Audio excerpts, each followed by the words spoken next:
Ak Maďarsko porušuje nejaké pravidlá, ktoré sú stanovené pre riadenie pobytu cudzincov na území Európskej únie, tak sa bavme o tom, či tie pravidlá treba zmeniť, alebo či sú dostatočne efektívne, alebo niečo podobné.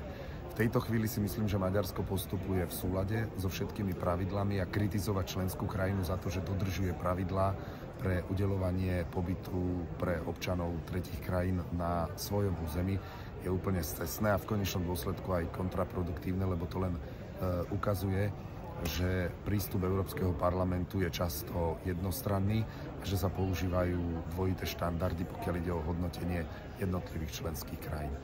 Ak teda terajší prístup Maďarska, ktorý je plne v súlade s existujúcimi pravidlami, naozaj vytvára nejaké bezpečnostné riziká, tak sa teda bavme o tom, či tie pravidlá treba nejakým spôsobom zmeniť.